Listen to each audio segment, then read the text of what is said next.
नमस्कार दोस्तों, technical zone के ऑनलाइन पोर्टल पे आपका स्वागत है। दोस्तों आज अपने क्लास सेकंड जो है थर्ड स्टार्ट होने वाली है। टॉपिक जो था आपका फर्स्ट चैप्टर जो था बेसिक इलेक्ट्रिसिटी चैप्टर जो था उसका जो सेकंड पार्ट है वो आज हम पढ़ने जा रहे हैं। कल हमने जो पढ़ा था वोल्टेज और बाद में हमने पढ़ा था वोल्टेज या पोटेंशियल, फिर बाद में हमने पढ़ा था ईएमएफ और उसके बाद हम पढ़ते हैं वोल्टेज ड्रॉप। वोल्टेज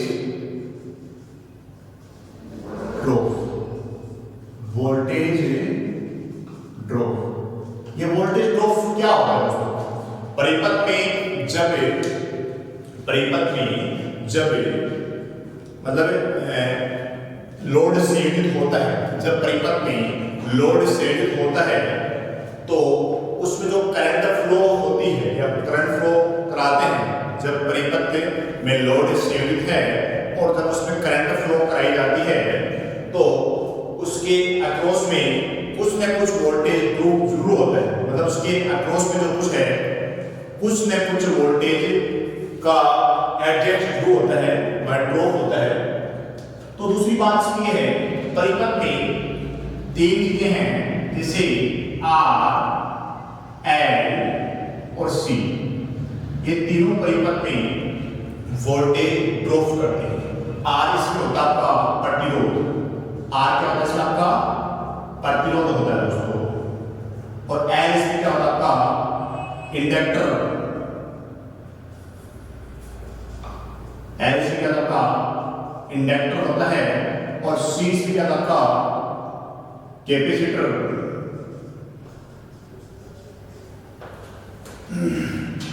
तो रेजिस्टेंस जो है आर जो है वो रेजिस्टेंस का प्रतिरोध है, एल इसमें इंडक्टर मतलब रिएक्टर है और सी इसमें आपका कैपेसिटर है।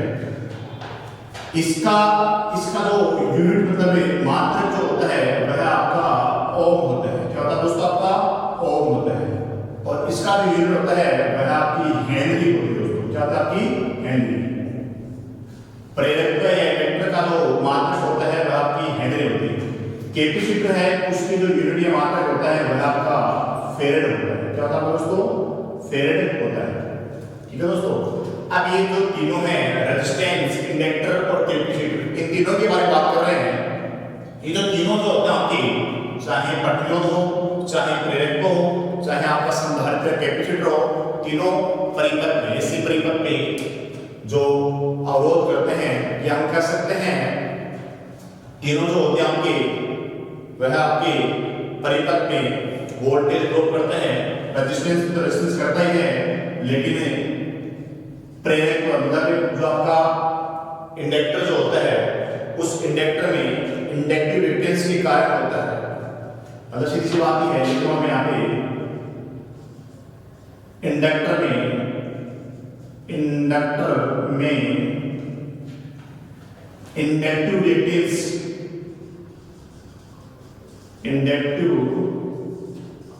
रिएक्टेंस के कारण होता है। क्या होता है आपका? इंडक्टर में इंडक्टिव रिएक्टेंस के कारण होता है। ठीक है दोस्तों, इंडक्टर में इंडक्टिव रिएक्टेंस के कारण वोल्टेज ड्रॉप होता है।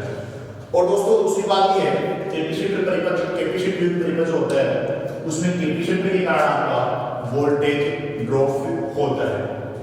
अब दोस्तों दूसरी बात हो जाती है इंडक्टर की बात करते हैं तो इंडक्टर को अपने अक्ष से एल से डिवाइड करता है। अक्सर से इसको रिप्रेजेंट किया जाता है, अक्सर बराबर है ओमेगा एल, अक्सर बराबर है ओमेगा एल। दोस्तों या इसको हम कह सकते हैं अक्सर बराबर है 2 पाई एफ एल, अक्सर बराबर है 2 पाई एफ एल। मतलब दोस्तों इसमें हम कह सकते हैं प्रेरक इंडक्टर है, इंडक्टर में इंडक्टिव रिएक्टेंस के कारण जो है वोल्टेज ड्रॉप होता है। इसको अक्स एल से रिप्रेजेंट करते हैं। अक्स एल बराबर है ओमेगा एल, ओमेगा का जो होता है 2 पाई एफ होता है या 2 पाई एफ एल, इसके द्वारा भी आप लिख सकते हो। ठीक है दोस्तों, इसी प्रकार से कैपेसिटर है, कैपेसिटर को अक्ष C से रिप्रेजेंट किया जाता है, कैपेसिटर को अक्ष C से रिप्रेजेंट किया जाता है। अक्ष C बराबर होता है, अक्ष C बराबर होता है 1 ओमेगा C, या हम कह सकते हैं 1/2 पाई 1/2 पाई x 1/2 पाई x, मतलब हम कह सकते हैं अक्सर बराबर है ओमेगा l या 2 पाई l जो होता है, या कैपेसिटर में जो होता है इसको अक्ष C से रिप्रेजेंट करते हैं। अक्ष C बराबर होता है 1 ओमेगा C या 1/2 पाई x। ठीक है दोस्तों, और इसकी जो यूनिट्स होती है, इसमें जो फ्रीक्वेंसी जो होती है आपकी फ्रीक्वेंसी, ठीक है ना, f की क्या होती है फ्रीक्वेंसी, f फ्रीक्वेंसी होती है और c इसमें क्या होता है कैपेसिटेंस का मान होता है। ठीक है, और फ्रीक्वेंसी जो होती है उस फ्रीक्वेंसी को, फ्रीक्वेंसी की यूनिट होती है आपकी, वह आपकी हर्ट्ज होती है। फ्रीक्वेंसी की जो यूनिट होती है वो आपकी क्या होती है दोस्तों हर्ट्ज, जिसको Hz से रिप्रेजेंट किया जाता है।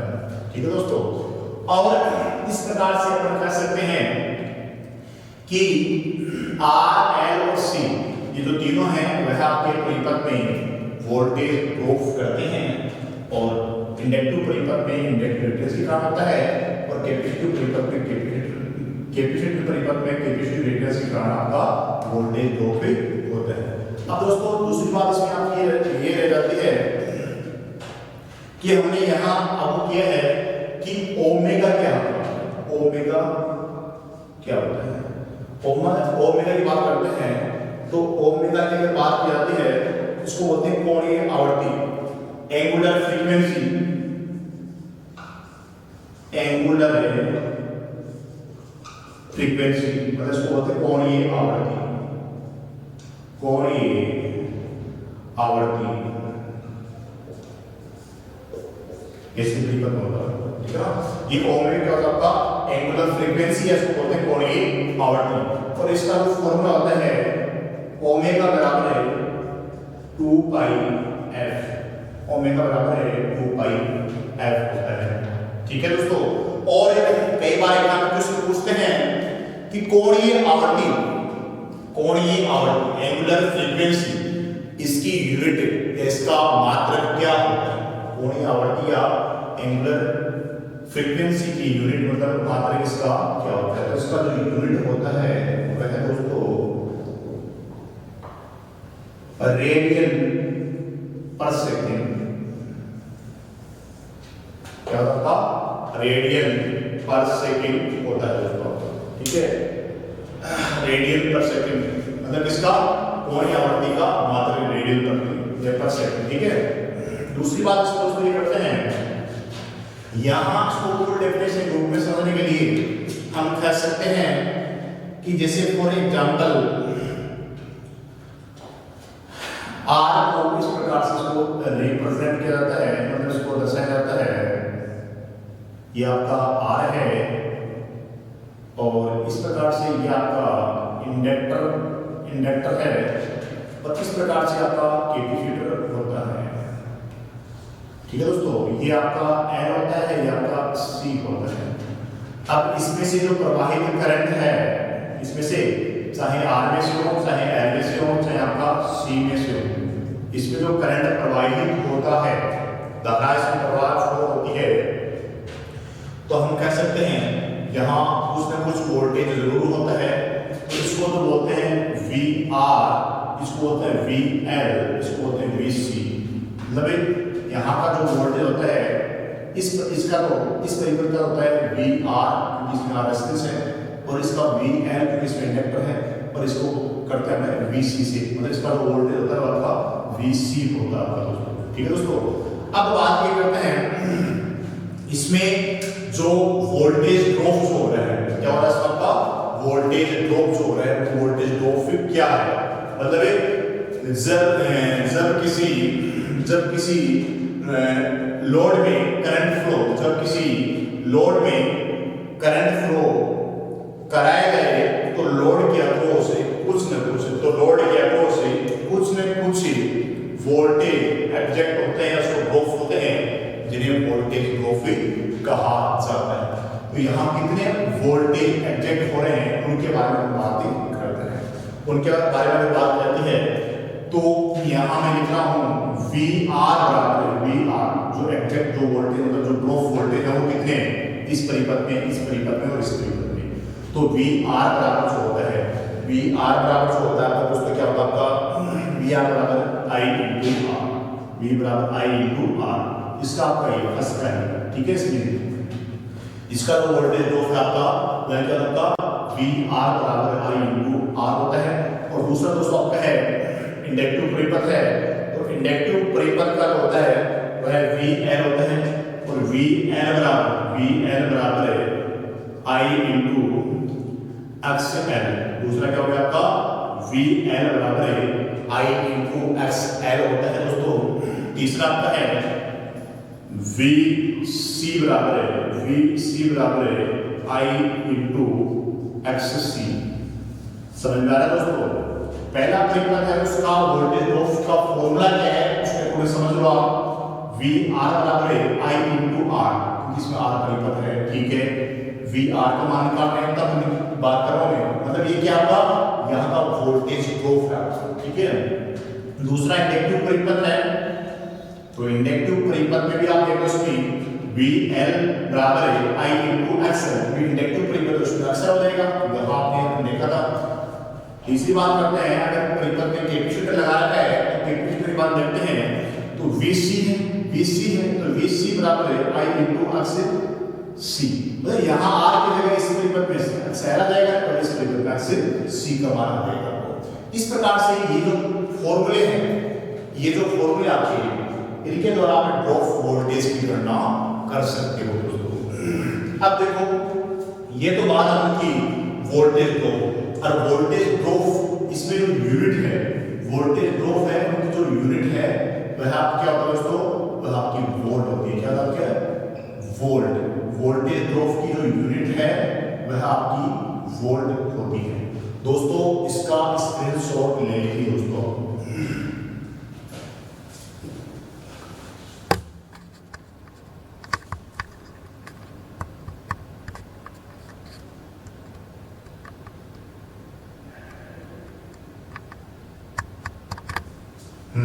हाँ, अब देखो बात करते हैं, ये तो बात आपका वोल्टेज ड्रॉप के बारे में, ठीक है दोस्तों।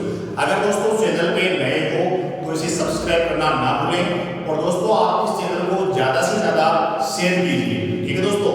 अगर आपने सब्सक्राइब नहीं किया है तो दोबारा से कह रहा हूँ सब्सक्राइब कर लीजिए और बेल आइकन को प्रेस कीजिए, जिससे कि आपके पास में प्रत्येक नोटिफिकेशन पहुंच सके। अपना चैनल है टेक्निकल जोन सीकर नाम से, और जो टेलीग्राम चैनल है वह भी आपका टेक्निकल जोन सीकर नाम से है। टेलीग्राम चैनल पे आपको इलेक्ट्रिकल थ्योरी, WCS, इन सभी के आपको क्या मिलेंगे, नोट्स मिलेंगे प्रत्येक सब्जेक्ट्स के जो इलेक्ट्रिकल में है, ठीक है दोस्तों। अब देखो मेन बात इसमें ये रहती है, ये बात हमने की थी वोल्टेज ड्रॉप के बारे में, ठीक है। अब बात करते हैं मेन जो आपका अच्छा सा टॉपिक है वह है इसमें रेजिस्टेंस दोस्तों। क्या होता है रेजिस्टेंस, मतलब प्रतिरोध। हाँ जी, आवाज क्लियर आ रही होगी तो।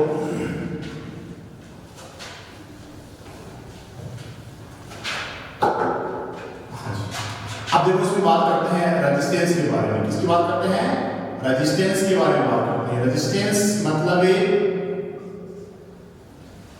प्रतिरोध। क्या होता है प्रतिरोध। प्रतिरोध क्या है, प्रतिरोधी क्या होता है, प्रतिरोध के बारे में बात करते हैं। रेजिस्टेंस क्या होता है, इसके बारे में बातें की जाती है।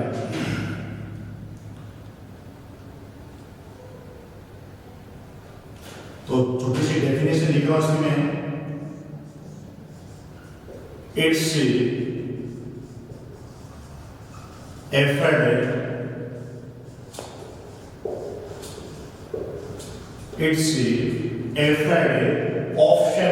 its effort option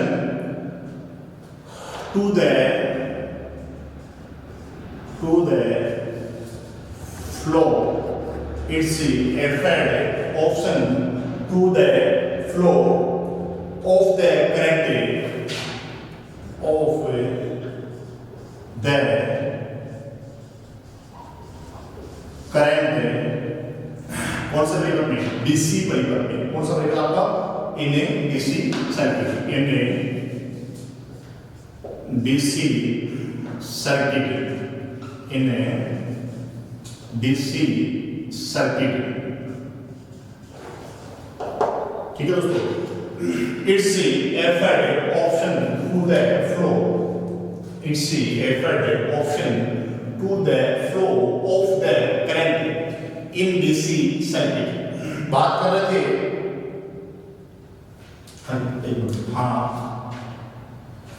it's effort option to the flow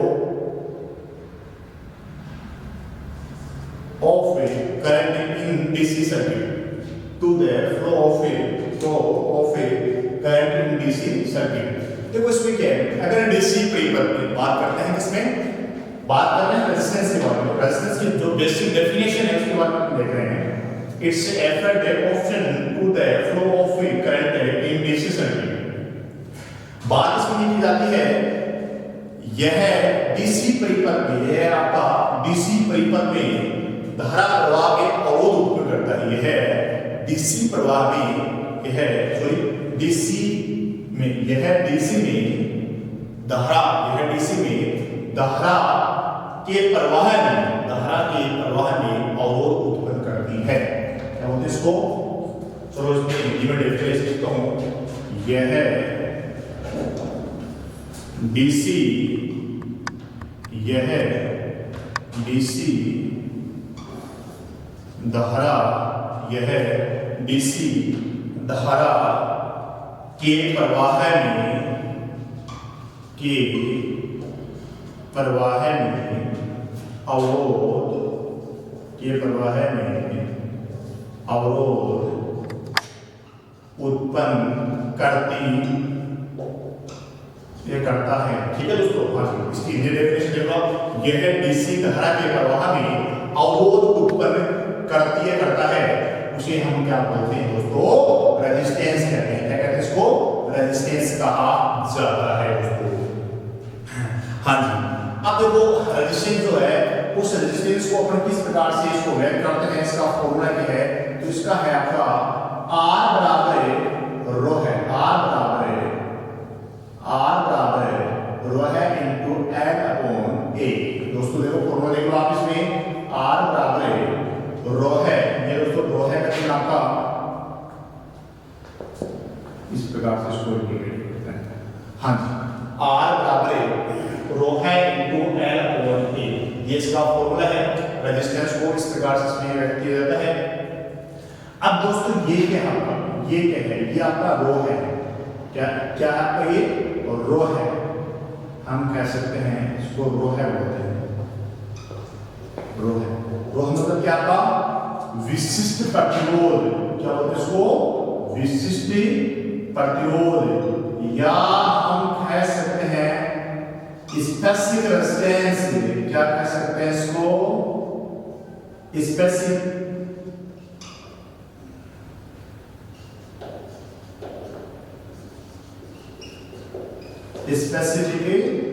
resistance कहते हैं, या हम कह सकते हैं इसको दोस्तों रजिस्टिविटी।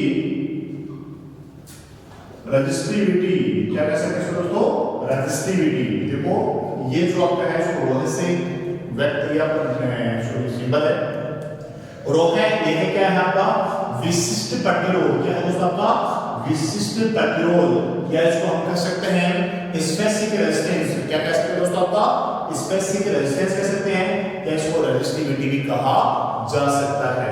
इसको क्या कहा जा सकता है आपका, रेजिस्टिविटी भी कहा जा सकता है। हाँ जी, अब ये किन पे निर्भर करता है, तो बस विशिष्ट प्रतिरोध जो होता है वो किन बातों पर निर्भर करता है। प्रत्येक पदार्थ का अलग अलग विशिष्ट प्रतिरोध होता है। हम कह सकते हैं it's depend upon the type of material. प्रत्येक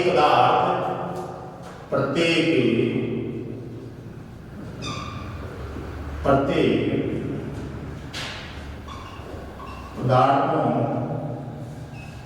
का अलग अलग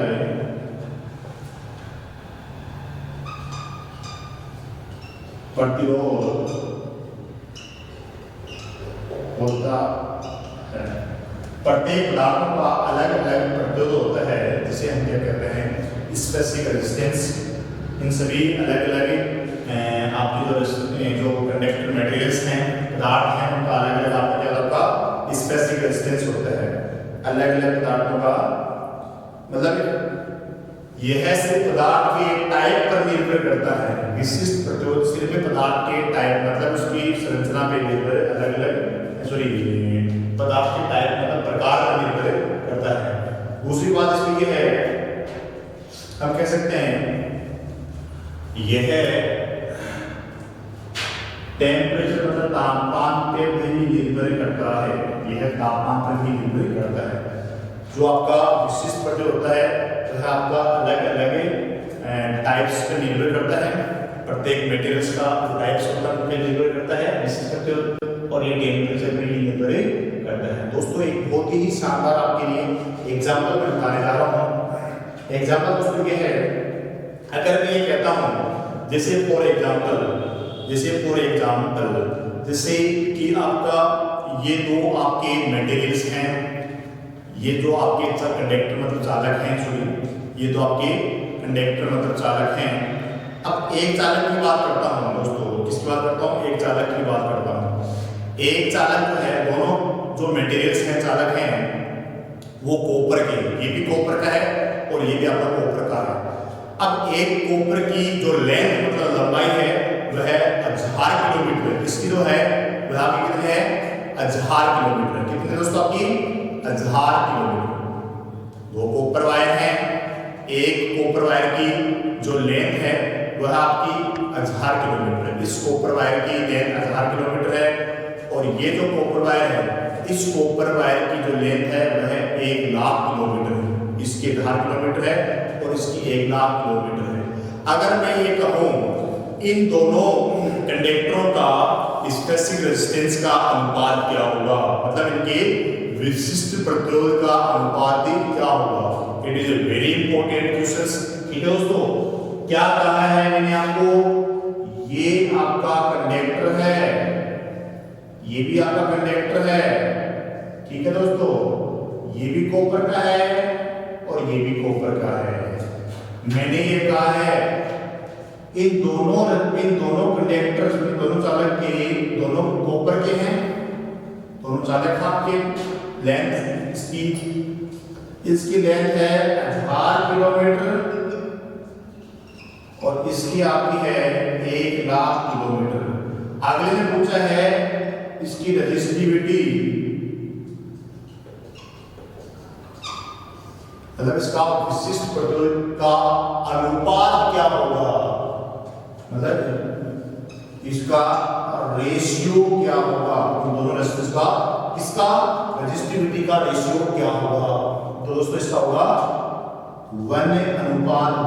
क्या होगा दोस्तों आपका 1:1, मतलब 1:1 दोनों। क्यों? क्योंकि मैंने एक ही बात कहा था, दोनों कंडक्टर का मटेरियल्स के जो टाइप है दोनों सेम है। ये भी कॉपर का है, ये भी कॉपर का है, तो विशिष्ट प्रतिरोध भी इनका क्या होगा, सेम होगा। बात रेजिस्टेंस की नहीं कर रहे हैं, बात कर रहे हैं विशिष्ट प्रतिरोध की, स्पेसिफिक रेजिस्टेंस या रेजिस्टिविटी की बात कर रहे हैं। तो रेजिस्टिविटी क्या होगी, दोनों भी समान होंगी। अगर मटेरियल समान है तो लंबाई ज्यादा हो चाहे कम हो, गड्ढा क्षेत्रफल ज्यादा हो चाहे कम हो, उसका विशिष्ट प्रतिरोध वही होगा। ठीक है दोस्तों, ये आपको छोटा सा मैंने आपको एग्जांपल बता दिया है। हाँ जी दोस्तों, अब देखो बात ये करते हैं कि जैसे फॉर एग्जांपल ये आपको समझ आ रहा है दोस्तों। हाँ जी, अगर चैनल पे नए हो तो इसे सब्सक्राइब करना ना भूलें, ज्यादा से ज्यादा इसको शेयर कीजिए। ठीक है दोस्तों, लेक्चर कोई लेके आ रहा हूं आपके, जो बच्चे आईटीआई कर रहे हैं उनके लिए भी बेस्ट है, और जो आईटीआई कर ली है उन्होंने, जो कंपटीशन की तैयारी कर रहे हैं, जैसे for example technical helper, DMRC, UPPCL या फिर आरआरबी जेईई, एसएससी जेईई, इन कंपटीशनों में भी जो आपके इलेक्ट्रिकल बच्चे हैं उनके लिए बेस्ट कारगर साबित हो सकता है। ठीक है दोस्तों। हाँ जी, तो मैं अगला एग्जाम्पल आपको बताने जा रहा हूँ। जैसे फॉर एग्जाम्पल मैं ये कह रहा हूँ, हाँ जी, मैं ये कह रहा हूँ कि जैसे ये आपका एक क्या है, आपका कंडक्टर मतलब चालक है, ये आपका एक कंडक्टर मतलब एक चालक है, ये कंडक्टर है।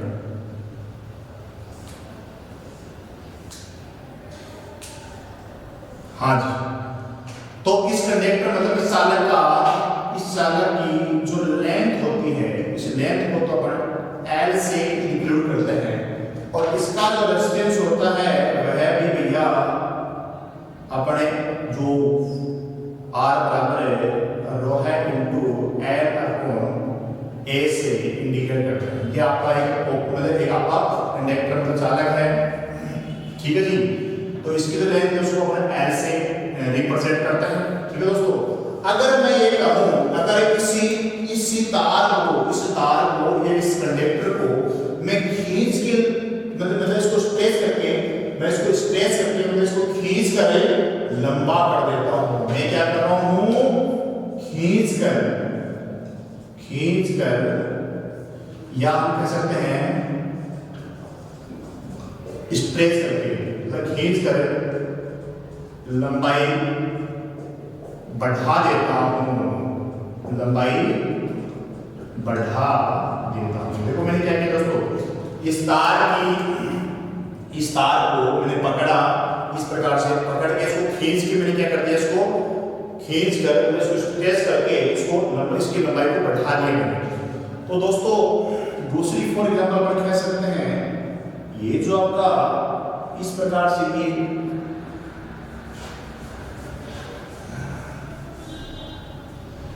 इसकी लंबाई ये हो गई, इसकी क्या होगा दोस्तों,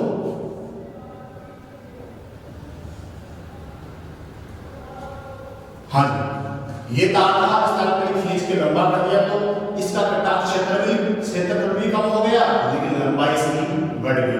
तो मैं इस लंबाई को जो रिप्रेजेंट करने वाला हूं वह n इंटू एल से करने वाला हूं। किसे करने वाला हूं, n इंटू एल।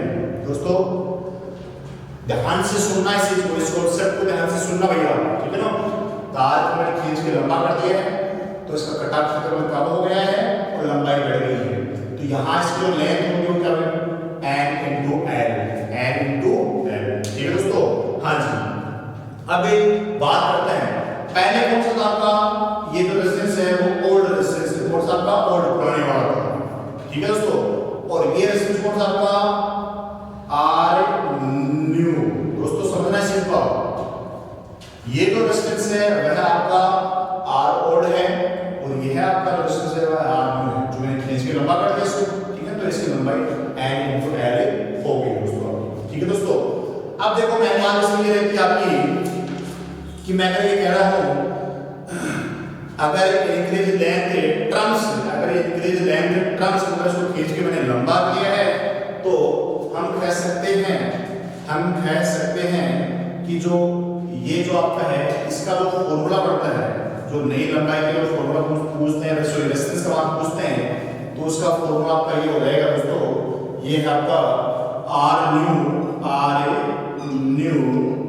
बराबर है n स्क्वायर। क्या हो गया आपका n स्क्वायर, आर न्यू बराबर है n स्क्वायर इंटू जो आपका आर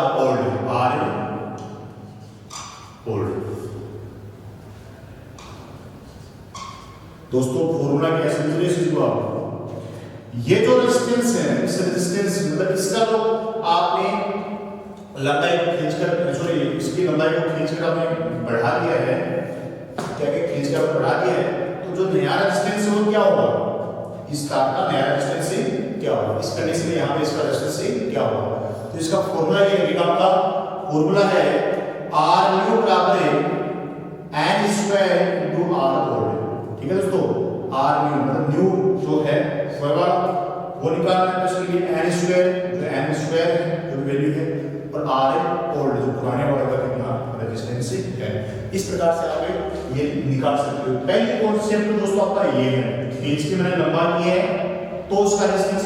दूसरी बात कॉन्सेप्ट ये रहती है दोस्तों, अगर मैं दोस्तों ये कहूं जैसे फॉर एग्जांपल, अगर मैं ये बात कहूं कि जैसे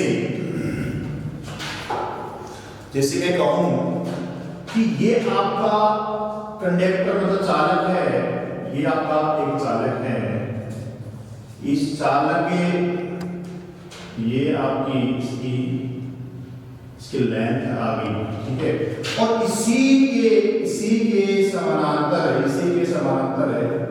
अगर मैं एक एक्स्ट्रा कंडक्टर मतलब चालक और जोड़ देता हूं, एक एक्स्ट्रा कंडक्टर अगर और जोड़ देता हूं, फॉर एग्जांपल जैसे इसको रिप्रेजेंट कर लेते हैं एनएल से कर लेते हैं, तो हम कह सकते हैं ये तो आपका आर ओल्ड वाला हो गया और ये आपका आर न्यू वाला हो गया। समझना मेरी बात को? क्वेश्चन क्या कह रहे हैं, एक तार है, इस तार के समांतर इसी के समांतर एक दूसरा उसी लंबाई का कितना लंबा पड़ा है उसे, लेकिन आपने एक तार संयोजित कर दिया है, वही कटा क्षेत्रफल, ठीक है ना। अब आपने इसके समांतर संयोजित कर दिया है तो इसकी जो नया रेजिस्टेंस है वो है क्या होगा, तो n into L। देखो इसमें हम पुराने और खींच के लंबा कर रहे हैं तो n स्क्वायर, ठीक है ना। और इसमें दोस्तों आपका जो हो जाएगा, अगर मैं r न्यू निकालता हूं तो इसका r न्यू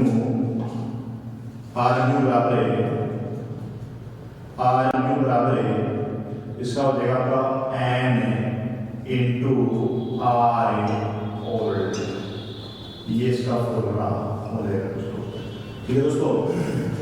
अगर उसी के समानांतर आप दूसरा कोई तार या कंडक्टर से करते हो तो नया जो डिस्टेंस है वह n into r ओल्ड आपको वहां पे आप इसमें रिप्रेजेंट या उसको व्यक्त कर सकते हो, ठीक है दोस्तों। हाँ जी, अब देखो बात करने वाले हैं, मैं करवा रहा हूं आपको एक न्यूमेरिकल, क्या कर रहा हूं आपको एक न्यूमेरिकल इसके ऊपर करवा देता हूं। न्यूमेरिकल आपका है a wire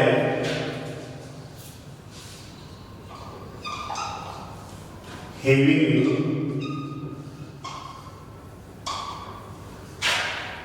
a resistance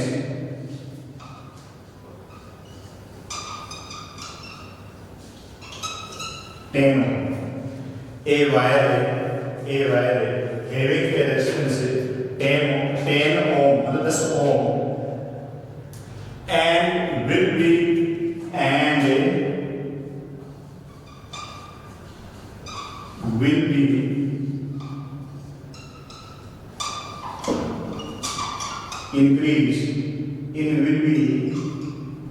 increase देखो a wire having a resistance 10 ohm 10 ohm and will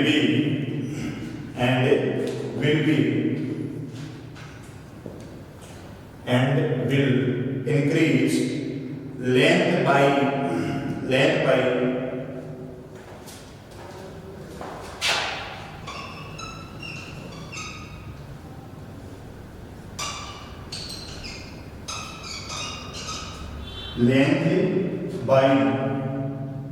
देखो हाँ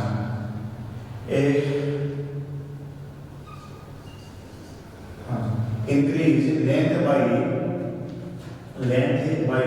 4 time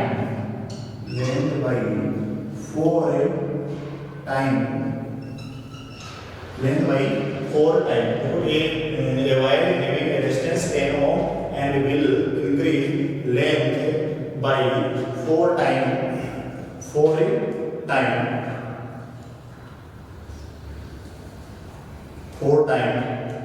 by stretching the find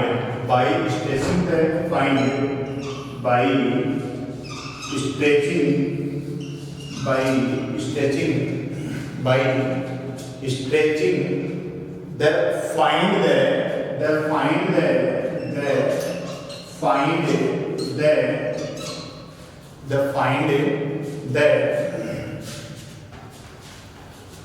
resistance of a wire after stretching, ठीक है ना? resistance of a wire, resistance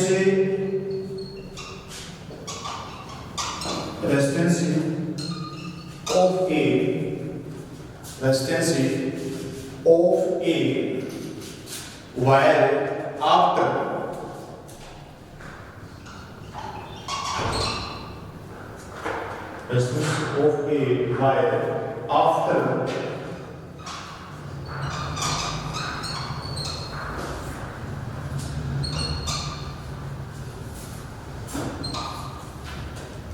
देखो दोबारा सुनना शुरू करो। A wire having a resistance 10 ohm, A will increase length by 4 times by stretch the find the resistance for a wire after stretch। अब देखो क्या कहना चाह रहे हैं, एक तार है। अब देखो मैंने बात की है, एक तार है, इस तार का रेजिस्टेंस 10 ओम है, इसको मैं खींच रहा हूँ, इसको स्ट्रेच कर रहा हूँ, खींच के इसकी लंबाई को 4 गुना कर देता हूँ। इस तार को खींच के लंबाई को 4 गुना कर देता हूँ। तार का रेजिस्टेंस 10 ओम है, इस तार को मैं खींच के इस लंबाई को 4 गुना कर देता हूँ, 4 गुना कर देता हूँ।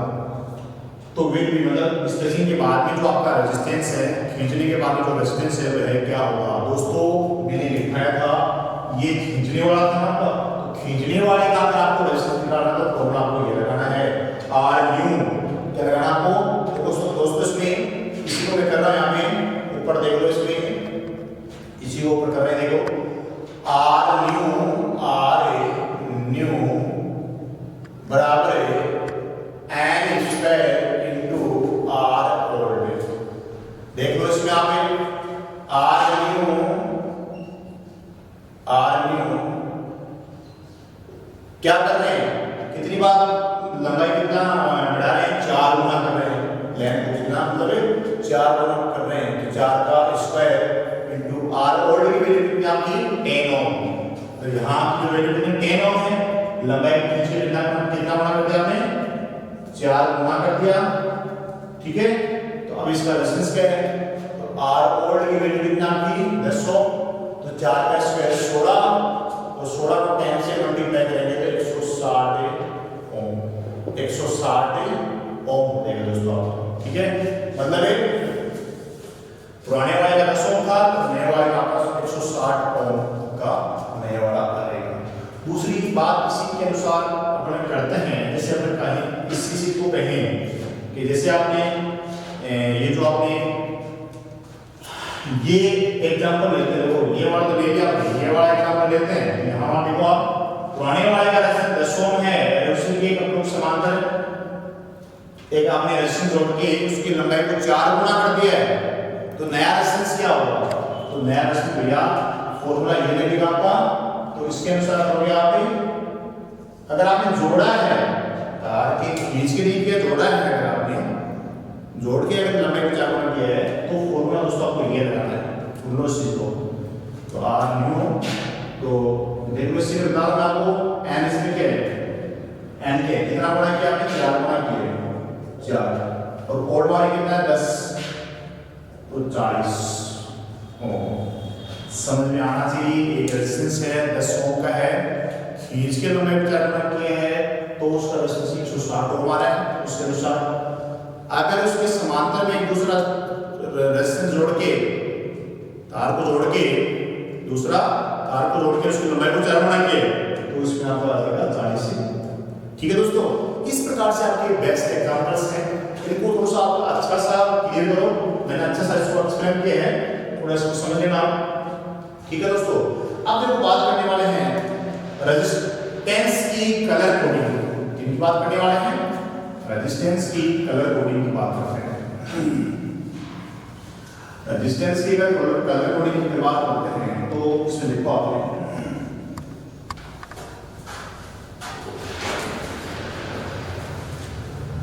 कलर कोडिंग की अगर बात की जाती है रेजिस्टेंस की कलर कोडिंग, तो रेजिस्टेंस जो है रेजिस्टेंस की कलर कोडिंग की बात करते हैं। कलर कोडिंग, तो कलर कोडिंग की जब बात करते हैं तो उसमें आपकी 3 टाइप के रहते हैं जो बैंड बोलते हैं, वो इनको अगर कह सकते हैं 4 बैंड, 5 बैंड और 6 बैंड, इनके अलग अलग होते हैं। हम कह सकते हैं कलर कोडिंग में इनमें से भी कई बार काफ़ी बार एग्जाम में क्वेश्चन पूछा गया है, तो मैं यहाँ पे इसको दर्शा रहा हूँ। देख लो इसमें आपका ये आपका रेजिस्टेंस है, ये फर्स्ट 1 2 3 4, तो ये जो रेजिस्टेंस है वह है आपका 4 बैंड रेजिस्टेंस होगा। कौन सा आपका दोस्तों? 4 बैंड रेजिस्टेंस होगा। इसी प्रकार से दोस्तों ये जो आपका होगा, ये रिकॉर्ड देख लो आप, 1 2 3 4 5, ये जो रेजिस्टेंस है आपका 5 बैंड रेजिस्टेंस होगा दोस्तों।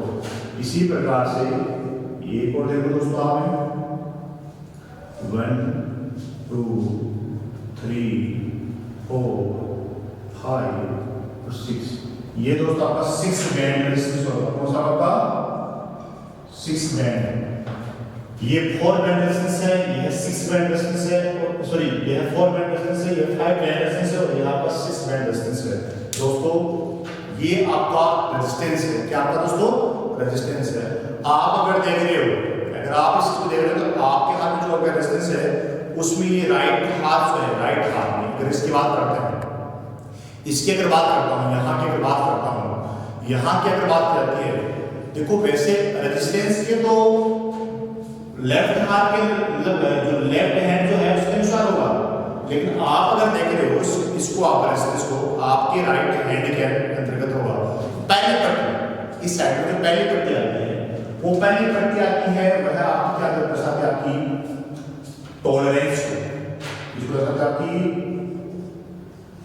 टॉलरेंस को दर्शाती है।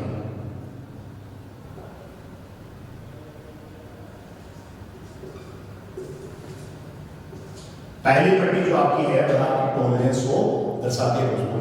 दूसरी पट्टी जो है वह आपकी, पहली पट्टी आपकी जो है वह टॉलरेंस को दर्शाती है, और दूसरी पट्टी जो दोस्तों आपकी है उसकी अगर बात करते हैं वह आपकी मल्टीप्लायर दर्शाती है। क्या दर्शाता है? आपकी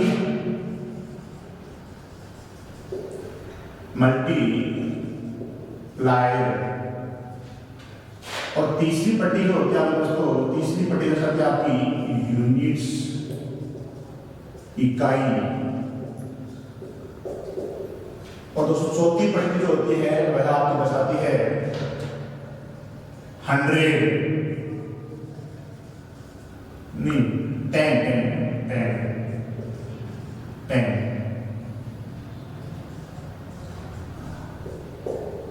दहाई, हम कह सकते हैं दहाई। ठीक है, तो 4 बैंड के अंदर जो पहली पट्टी होती है, पहली जो फर्स्ट लेयर जो होती है, पहली पट्टी जो होती है वह आपकी टॉलरेंस को दर्शाती है।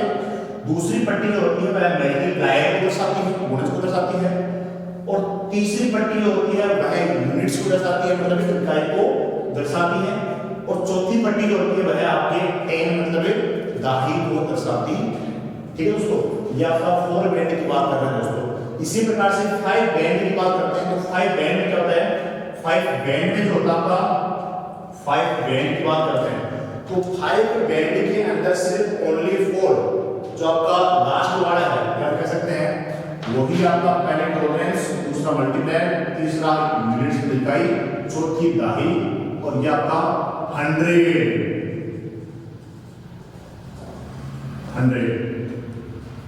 जो आपकी, ये जो आपकी 5वीं पट्टी है वह किस तरह की आपकी 100। देखो और तो सारा सेम है, 10 ये आपकी यूनिट्स, ये मल्टीप्लायर, और ये आपकी टॉलरेंस। टॉलरेंस, मल्टीप्लायर, यूनिट्स और 10 इस प्रकार से आपकी दर्शाती है।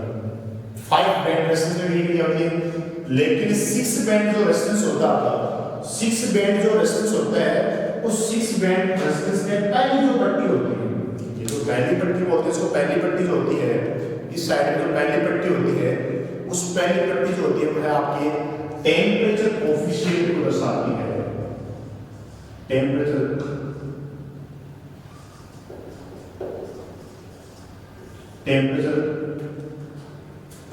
कोफिशिएंट है ना, टेम्परेचर कोफिशिएंट को दर्शाती है। तो वो 6 बैंड रेजिस्टेंस में सिर्फ ओनली फॉर ये पहली पट्टी जो होती है वह आपके टेम्परेचर कोफिशिएंट को दर्शाती है, और सारी पट्टियां अगली ये टॉलरेंस को, अगली मल्टीप्लाई को, उसके अगली यूनिट्स को, उसके अगली आगे आपकी 10 को, उसके आगे आपके 100 को, इस प्रकार से आपके 4 बैंड 5 बैंड और 6 बैंड में जो पट्टियां होती हैं वो आपकी इंडिकेट मतलब रिप्रेजेंट करती हैं इस प्रकार से, टॉलरेंस मल्टीप्लाई यूनिट्स और 10, और इसमें भी वही है लास्ट में 100, और इसमें फर्स्ट पट्टी जो होती है आपकी टेम्परेचर कोफिशिएंट को दर्शाती है। अब फिर वो बात करते हैं दोस्तों इसमें जो आपकी टेबल की बात करते हैं, आपने काफी बार देखा होगा, पढ़ा होगा इसको, जो टेबल से संबंधित क्वेश्चंस हैं वो आपको इसे याद करने की बात है। देखो आप इसमें तो लिख रहा हूं baby row baby row great Britain very good wife. Baby Roy great Britain very good wife. और 3 कलर इसमें और आते हैं, वह कौन से हैं? गोल्ड सिल्वर और none of these. Gold silver और नॉन ऑफ दीज। देखो इसमें baby Roy, baby ROY Roy great Britain very good wife, या वाइफ, ठीक है, या जैसे गोल्ड, ये सिल्वर और नॉन ऑफ दीज मतलब 2 कलर, ठीक है। बेबी बी का ब्लैक, ठीक है, इसमें क्या था ब्लैक, ब्लैक मतलब काला, ब्राउन मतलब भूरा, रेड लाल, ऑरेंज संतरा, येलो, येलो मतलब पीला,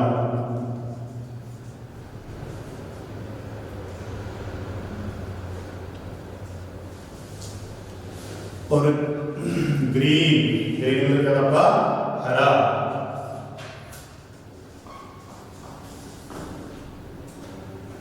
ब्लू मतलब नीला,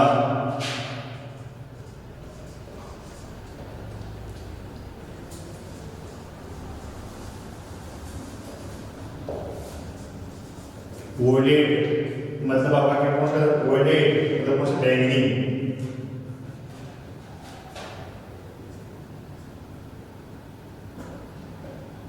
इसको बोलते हैं बैंगनी।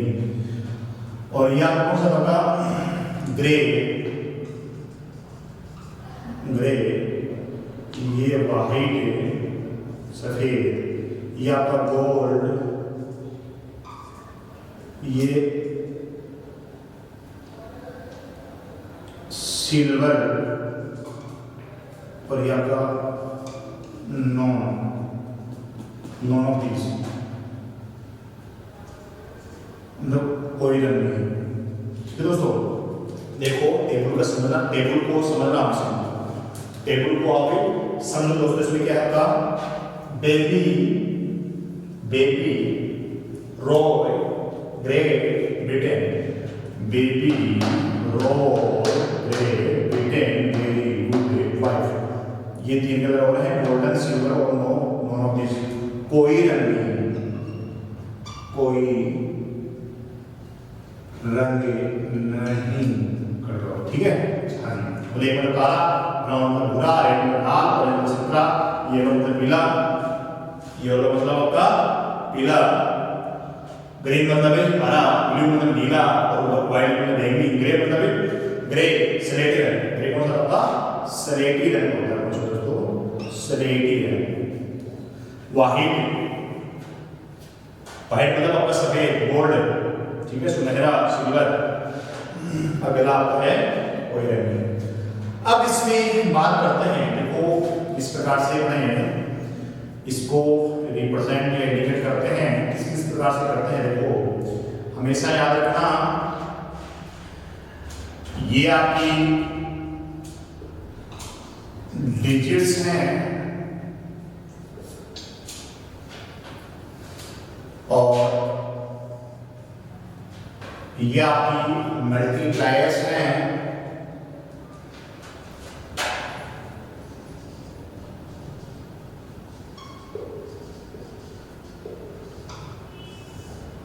और ये आपकी टॉलरेंस है।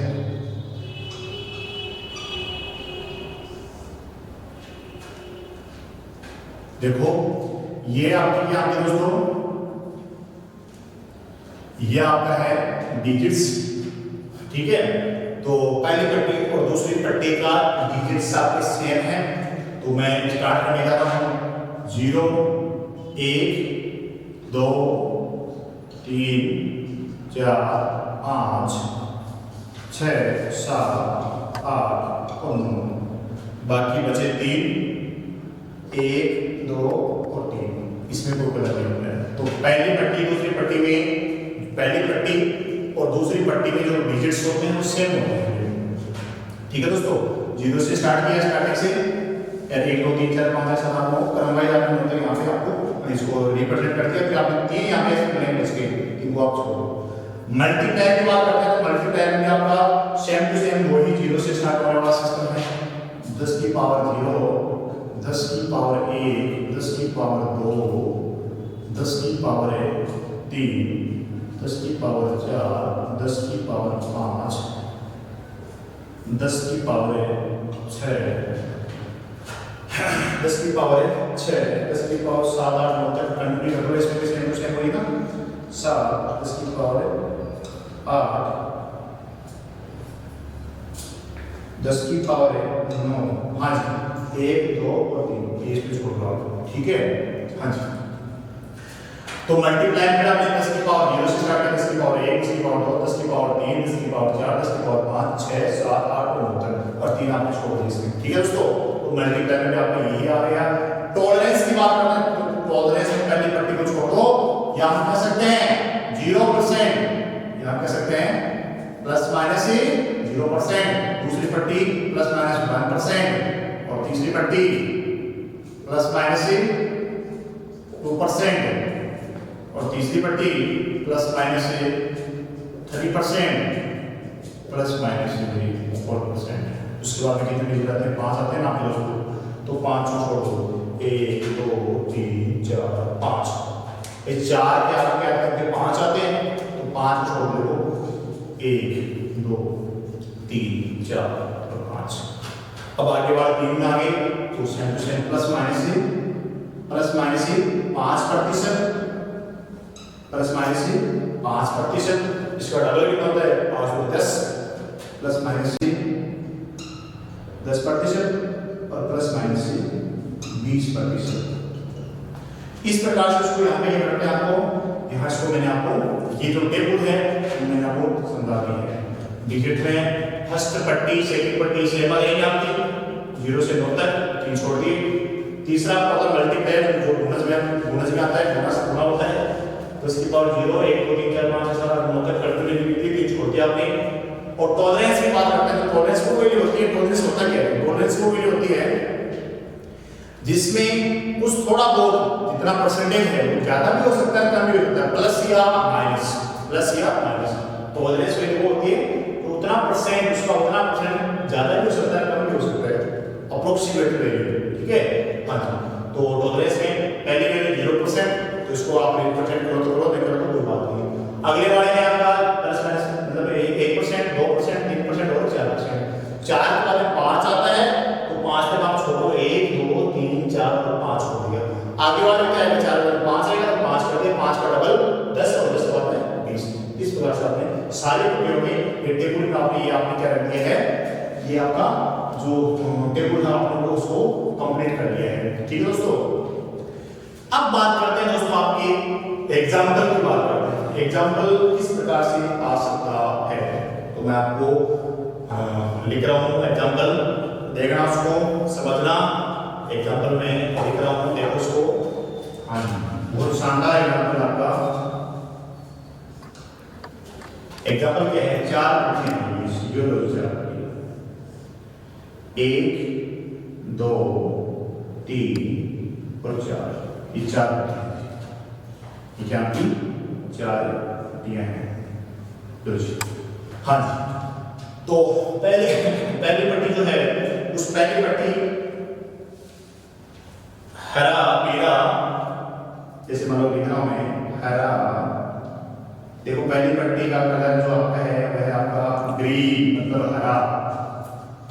दूसरी पट्टी का जो आपका है, पहली पट्टी का हरा, दूसरी पट्टी का आपका हरा, दूसरी पट्टी का आपका जो लिख रहा हूं पीला, ऑरेंज और चौथी का गोल्ड। देखो इसमें दोस्तों पट्टियों का कलर देख लो। पहली पट्टी का रंग आपका हरा है, ग्रीन, दूसरी पट्टी का आपका येलो मतलब पीला है, तीसरी पट्टी का आपका ऑरेंज मतलब संतरा है, और चौथी पट्टी का आपका गोल्ड है मतलब सोना है। अब इसी जो रेजिस्टेंस है उसका उसकी वैल्यू जो मुझसे पूछ रहा है वो कितनी है, मतलब इस रेजिस्टेंस का मान कितना होता है वो आपको निकालना है। तो आप ये जो उसका मान जो है वो इस टेबल के अनुसार निकालोगे। तो देखो आप, तो किस प्रकार से आप करोगे इसमें, मेरी बात ये, आप किस साइड से करोगे या आपको पता होना चाहिए दोस्तों। किस साइड से आप करना चाहोगे उस साइड से आपको करना पड़ेगा। तो इसको मैंने ये उल्टा लिख दिया इसमें, राइट वाला लेफ्ट लिख दिया, लेफ्ट वाला राइट लिख दिया। इसमें थोड़ा सा कट रहा हूँ, काट कर रहा हूँ। ये आपका हरा, ये आपका पीला, ये आपका गोल्ड, और ये आपका ऑरेंज,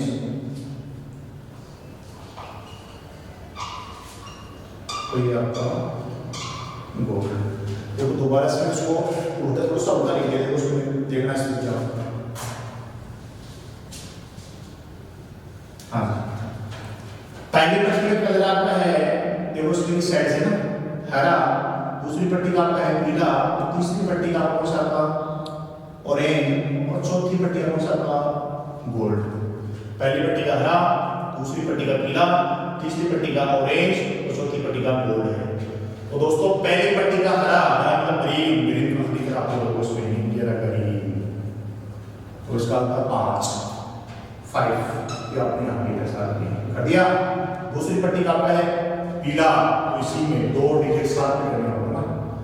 दूसरी पट्टी क्या आपका पीला, पीला मतलब क्या था येलो, येलो कितना था 4, क्या करोगे यहाँ पे 4, ठीक है। अब तीसरी पट्टी जो होती है वो मल्टीप्लायर होती है, कोशिश आपकी मल्टीप्लायर होती है, मतलब गुणे से होती है।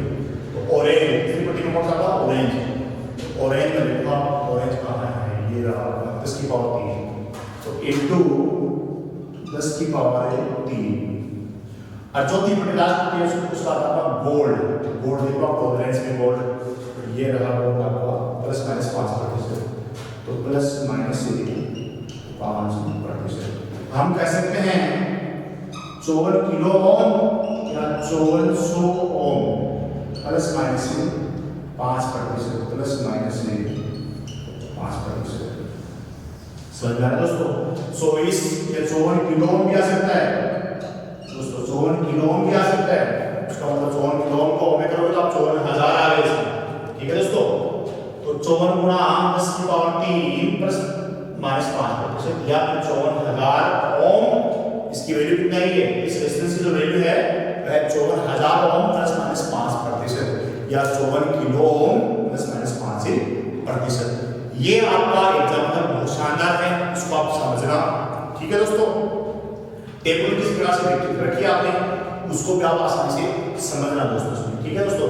अब देखो बात करते हैं नेक्स्ट, इसके विपरीत एक क्वेश्चन और पूछ लिया जाता है, इसके विपरीत एक क्वेश्चन और पूछ लिया जाता है। वो क्वेश्चन क्या है दोस्तों, अगर आपको ये कहे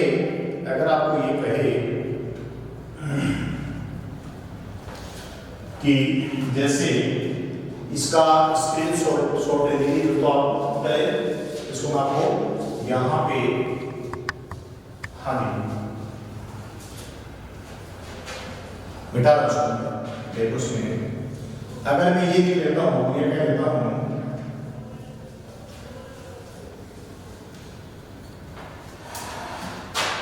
दूसरा एग्जाम्पल है, यदि 6700 ओम का एक रेजिस्टेंस, 6700 ओम का एक रेजिस्टेंस और वैल्यू प्लस माइनस 10% है, ये वही पट्टियां हैं मान लो 1 2 3 और 4। तो अगला पूछ रहा है पहली पट्टी का रंग कौन सा होगा, दूसरी कौन सा होगा और तीसरी का चौथी का पट्टी का, मतलब इसमें उल्टा पूछ लिया आपको। अगला कह रहा है 6700 ओम का एक प्रतिरोध जिसमें कलर कोडिंग क्या होगी, प्रत्येक पट्टियों की कलर कोडिंग क्या होगी।